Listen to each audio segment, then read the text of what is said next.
श्रोतेहो नमस्कार. आकाशवाणी पुणे प्रादेशिक वृत्त विभाग सादर करीत आहे साप्ताहिक घडामोडींचा आढावा घेणारा कार्यक्रम वार्ताचित्र.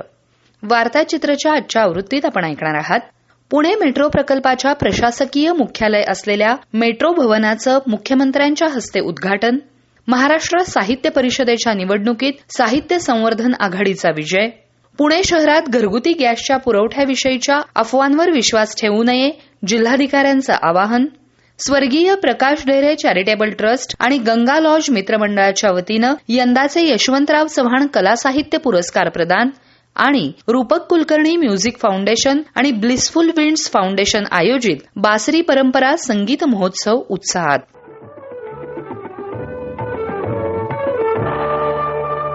पुणे शहराच्या सार्वजनिक वाहतूक व्यवस्थेला बळकटी देणाऱ्या पुणे मेट्रो प्रकल्पाच्या प्रशासकीय मुख्यालय असलेल्या मेट्रो भवनाचं उद्घाटन रविवारी मुख्यमंत्री देवेंद्र फडणवीस यांच्या हस्ते करण्यात आलं. पुणे मेट्रो प्रकल्पाचं काम सुरुवातीला काही अडचणींमुळे उशिरा सुरू झालं असलं तरी एकदा गती मिळाल्यानंतर अत्यंत वेगानं हा प्रकल्प पूर्ण करण्यात आला. भविष्यात पुणे महानगरपालिका, पिंपरी चिंचवड महानगरपालिका आणि पीएमआरडीए क्षेत्राचा समावेश असलेलं जवळपास 200 किलोमीटरचं मेट्रो जाळं उभारण्याचं नियोजन असल्याचं मुख्यमंत्री देवेंद्र फडणवीस यांनी सांगितलं. ते म्हणाले, आज अतिशय आनंदाची गोष्ट आहे की आपली मेट्रो त्याला या मेट्रो भवनच्या रूपाने एक घर मिळालेलं आहे आणि आताच श्रावण हर्डीकर यांनी सांगितलं की आमच्या घरात आल्याचा आनंद आम्हाला आहे. आपली पुण्याची मेट्रो सुरुवातीच्या काळामध्ये त्याचं काम सुरू व्हायला उशीर झाला, बऱ्याच अडचणी होत्या, पण एकदा काम सुरू झाल्यानंतर मात्र अत्यंत वेगाने या मेट्रोचं काम झालेलं आहे. देशामध्ये ज्या गतिशीलतेनं मेट्रो झालेल्या आहेत त्यामध्ये सर्वाधिक गतिमानतेनं झालेल्या मेट्रोंपैकी एक म्हणून पुण्याच्या मेट्रोकडे पाहिलं जातं. या पुणे मेट्रोचं जे काही काम आहे त्याच्यामधले मल्टीमॉडल स्टेशन्स असतील, याच्या बाकी स्टेशन्सचं डिझाईन असेल, यातली वर्कमॅनशिप असेल, पॅसेंजर सुविधांचा याच्यामध्ये केलेला विचार असेल, भविष्यातल्या मल्टीमॉडल कनेक्टिव्हिटीच्या संदर्भात करावयाच्या उपाययोजना असतील, अशा सर्व गोष्टी या ठिकाणी अत्यंत चांगल्या पद्धतीनं प्लॅन करण्यात आल्या आहेत. आणि इतकं मोठं मेट्रोचं जाळं ज्यावेळेस आपण तयार करतो त्यावेळी त्या मेट्रोचं संचालन करण्याकरता एक महत्वाची जागा म्हणजे त्याचं ऑफिस असतं. कारण या सगळ्या मेट्रो ऑटोमॅटिक सिग्नलिंग सिस्टीमवर चालतात, कमांड अँड कंट्रोल सिस्टीमवर चालतात, डिझास्टर प्लॅनिंग असतं, प्रत्येक गोष्टीचं मॅपिंग असतं, त्या ठिकाणी सीसीटीव्हीचं सुरक्षेच्या दृष्टीनं मॅपिंग असतं. अशा अनेक गोष्टी एक मेट्रो चालवण्याकरता कराव्या लागतात आणि त्याकरता एक सुसज्जित अशा प्रकारचं मेट्रो भवन असणं हे अत्यंत गरजेचं आहे आणि ते मेट्रो भवन आज आपल्याला या ठिकाणी प्राप्त झालंय. मला आनंद आहे की आता जवळपास पुण्यामध्ये 33 किलोमीटरची मेट्रो ही सुरू झालेली आहे आणि प्रचंड रिस्पॉन्स त्याला मिळतोय. या कार्यक्रमाला उपमुख्यमंत्री तसंच पुण्याच्या पालकमंत्री सुनेत्रा अजित पवार, उच्च आणि तंत्रशिक्षण मंत्री चंद्रकांत पाटील, नगरविकास राज्यमंत्री माधुरी मिसाळ, पुण्याच्या महापौर मंजुषा नागपुरे यांच्यासह नगरविकास विभागाचे प्रधान सचिव असीम गुप्ता, पुणे विभागीय आयुक्त डॉ. चंद्रकांत पुलकुंडवार तसंच महामेट्रोचे व्यवस्थापकीय संचालक श्रावण हर्डीकर आदी उपस्थित होते. या प्रसंगी पुणे मेट्रो भवन केवळ प्रशासकीय मुख्यालय नसून आधुनिक पुण्याच्या प्रगतीचं प्रतीक आहे. पुणे मेट्रोसाठी दिवंगत उपमुख्यमंत्री अजित पवार यांनी केलेल्या कामाचंही उपमुख्यमंत्री सुनेत्रा पवार यांनी स्मरण केलं. त्या म्हणाल्या, सर्व पुणेकरांचं मी मनापासून अभिनंदन करते.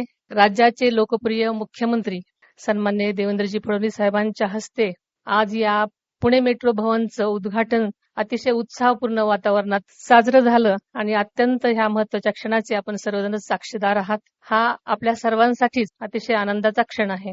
पुण्याच्या प्रशासकीय वैभवात भर घालतील अशा अनेक दर्जेदार इमारती उभ्या करण्याचं आदरणीय दादांचं स्वप्न होतं आणि त्यासाठी आपण आत्ताच ऐकलं की ते वेळोवेळी इथे काम करत होते. त्यांच्या दूरदृष्टीतूनच पुण्यात कामगार भवन, सहकार व पणन भवन, जीएसटी भवन, कृषी भवन, नोंदणी भवन, शिक्षण भवन, ऑलिम्पिक भवन, जमावबंदी भवन तसेच प्रस्तावित नगररचना भवन व सामाजिक न्याय भवन अशा अनेक महत्वपूर्ण इमारती उभ्या राहत आहेत. आज त्याच मालिकेतील पुणे मेट्रो भवनची भर पडत आहे. या सर्व प्रशासकीय इमारती जनतेच्या सेवेची केंद्र बनली पाहिजेत असं आदरणीय दादांना नेहमीच वाटत असे. एकेकाळी आपले पुणे शहर सायकलिंगचं शहर म्हणून ओळखलं जायचं, पण आज ते मेट्रो शहर म्हणून त्याची नवीन ओळख निर्माण करत आहे. आणि एक पुणेकर म्हणून मला नक्कीच याचा अभिमान आहे. आधुनिक अभियांत्रिकी आणि सुयोग्य नियोजनाचा उत्कृष्ट नमुना असलेली ही इमारत आणखीनच आपल्या पुण्याच्या वैभवात निश्चित भर घालणारी आहे.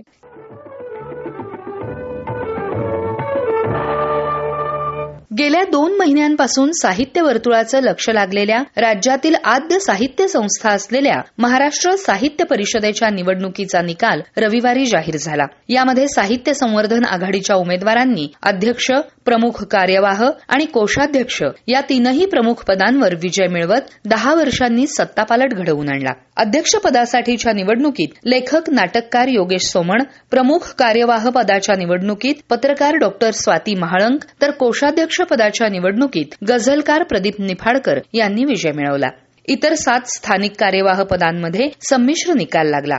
यामध्ये साहित्य संवर्धन आघाडीच्या सुनेत्रा मंकणी, सुनील महाजन, प्रसाद मिराजदार आणि नितीन संगमनेरकर विजयी झाले. तर परिवर्तन उत्कर्ष आघाडीचे अंजली कुलकर्णी, माधव राजगुरू आणि डॉ. आशुतोष जावडेकर विजयी झाले आहेत.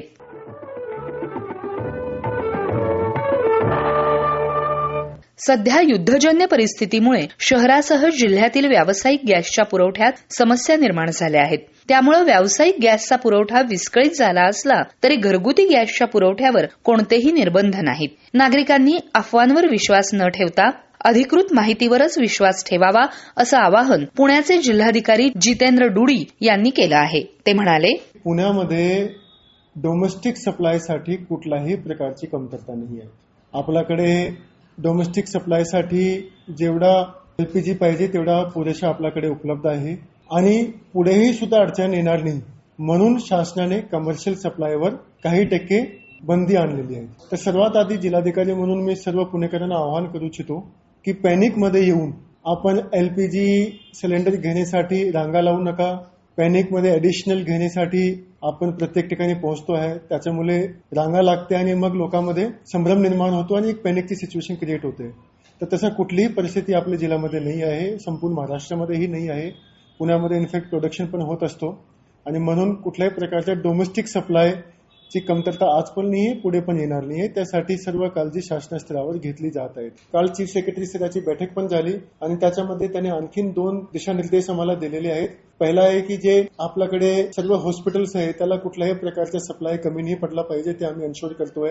आणि सेकंड जे हॉस्टेल्स आहे गव्हर्नमेंट शासकीय हॉस्टेल आणि एडेड हॉस्टेल त्यांनाही सुद्धा सप्लाय कंटिन्युअसली देतील तेही आम्हाला एन्शोर करायला सांगितलं तर तेही आम्ही एन्शोर करतोय. मात्र हा सिच्युएशन बघून काही ठिकाणी काही लोक ब्लॅक मार्केटिंग आणि होल्डिंग करण्याचा प्रयत्न करत आहेत.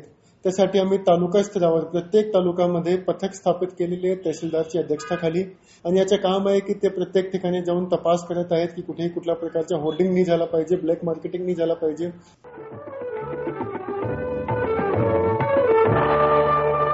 स्वर्गीय प्रकाश ढेरे चॅरिटेबल ट्रस्ट आणि गंगा लॉज मित्रमंडळ यांच्या वतीनं 40वे कवी संमेलन आणि यशवंतराव चव्हाण कला साहित्य पुरस्कार प्रदान सोहळा गेल्या आठवड्यात पार पडला.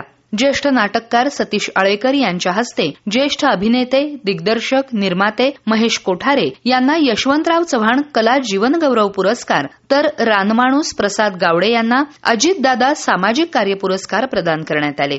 ज्येष्ठ वात्रटिकाकार रामदास फुटाणे आणि ज्येष्ठ कवी अशोक नायगावकर आदी मान्यवर यावेळी उपस्थित होते. यावेळी बोलताना वात्रटिकाकार रामदास फुटाणे म्हणाले की आजपर्यंत जे पुरस्कार दिले त्यात शांता शेळके यांच्यापासून राजा जाधवच्या पासून ते अगदी नवोदित कवींच्या पर्यंत अनेकांना पुरस्कार दिले आणि महाराष्ट्रातल्या कवींचं एक महत्वाचं व्यासपीठ आहे. कवी कोकणातला असो, विदर्भातला असो किंवा मराठवाड्यातला असो. आणि माझी सर्व कवींना एकच विनंती असते की कवी हा कुठल्याही राजकीय पक्षाचा प्रतिनिधी नसतो, कुठल्याही जातीचा धर्माचा प्रतिनिधी नसतो. कवीने आपला आत्म्याचा आवाज हा ऐकवला पाहिजे. सामान्य प्रश्न ते रोजचे प्रश्न जे आहेत ते कवीने मांडावेत. मग तो तुमच्या सिलेंडरचा असो नाही तर चुलीचा असो, हे ज्वलंत प्रश्न आहेत. बाकीच्या प्रेम कविता, निसर्ग कविता येत राहतात. रिकामा सिलेंडर म्हणाले की नको तेव्हा पेटत होतो, आता मात्र सगळं रिकामं झालंय. आता मात्र सारं रिकामं झालंय आणि तैल बुद्धीच्या नेत्यांचं आखाटात भांडण आलंय. तेव्हा राज सावरीत चूल म्हणाली की तू परावलंबी आहेस म्हणून तुला वर बघावं लागतं. काट्या कुट्यांची आमची मैत्री आम्हाला स्वबळावर लढावं लागतं. पुरस्काराला उत्तर देताना ज्येष्ठ अभिनेते आणि दिग्दर्शक महेश कोठारे यांनी आपल्या भावना व्यक्त केल्या. ते म्हणाले, ही जी संकल्पना आहे या पुरस्काराची किंवा या कवी संमेलनाची, ही संकल्पना गंगा लॉजमध्ये ती उगम पावली, बरोबर. आणि गंगा लॉजच्या पायथ्याशी माझी करिअरची सुरुवात झाली. काय योगावर आहे तर मी असा खूप प्रयत्न करत होतो. चित्रपट काय माझे त्यावेळेला काय चालत नव्हते, तर मला असं वाटलं की मी स्वतः एक चित्रपट बनवावा.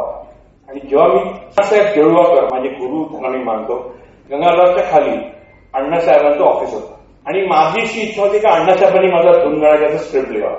आणि म्हणून मी पहिला आपल्या हातात स्क्रिप्ट असलं पाहिजे ह्या हेतूनं मी पुण्याला आलो. आणि पुण्याला मी पहिल्यांदा आलो ते गंगा लॉजला.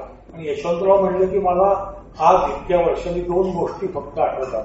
एक म्हणजे ते पहिल्यांदा जेव्हा महाराष्ट्राचे मुख्यमंत्री झाले तेव्हा त्यांनी एक छोटा निर्णय घेतला आणि तो अजूनही तितकाच आम्हा कलाकारांना पाठीशी उभा येतो. त्यांनी तेव्हा असा निर्णय घेतला की मराठी नाटकांवर करमणूक कर नाही. हा 1960-61च्या काळात त्यांनी घेतलेला निर्णय आहे आणि अजून आज तागायत मराठी नाटकांवर करमणुकीचा कर नाहीये. जो पैसा गोळा होतो जे तिकिटाचा तो सर्वच सर्व निर्मात्याकडे जातो, शासनाकडे तो त्यातला काही हिस्सा जात नाही. आणि दुसरा त्यांच्यातला एक द्रष्टा, वाचक आणि रसिक. त्यांच्या घरी जेव्हा मी चहा पानाला गेलो मी जेव्हा मोहन आगाशे, तेव्हा त्यांनी मला विचारलं की तू नाट्य लिहितोस, करून आहेस, मग पीटर शॅफरचं इक्वस वाचलंस का नाही. पीटर शॅफर हा नाटक, त्यांच्यासारख्या राजकारणाला पीटर शॅफर हा नाटककार माहीत होता. त्याचं इक्वस नाटक नुकतंच इंग्लंडला चालू होतं ते त्यांना माहीत होतं. त्याच्याविषयी मला त्यांनी प्रश्न विचारला. हा त्यांच्यातला एक जागरूकपणा मला आठवतो.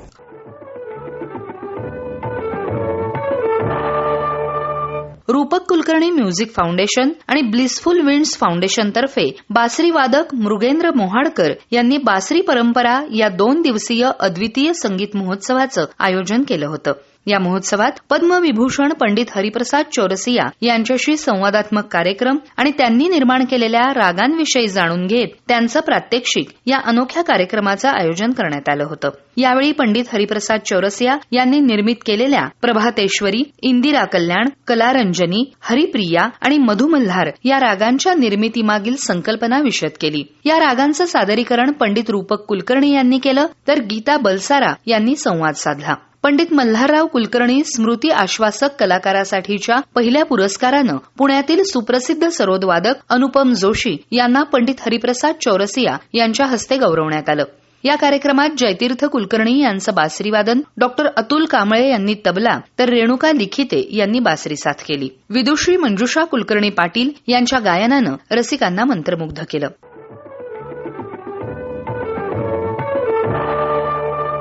तर श्रोतेहो, हे होतं आजचं वार्ताचित्र. संपादन माधवी कुलकर्णी, तंत्रसहाय्य आणि निवेदन पूजा दीक्षित. हा कार्यक्रम आकाशवाणी पुणे केंद्राच्या प्रादेशिक वृत्त विभागानं सादर केला. पुन्हा आपली भेट पुढच्या आठवड्यात. नमस्कार.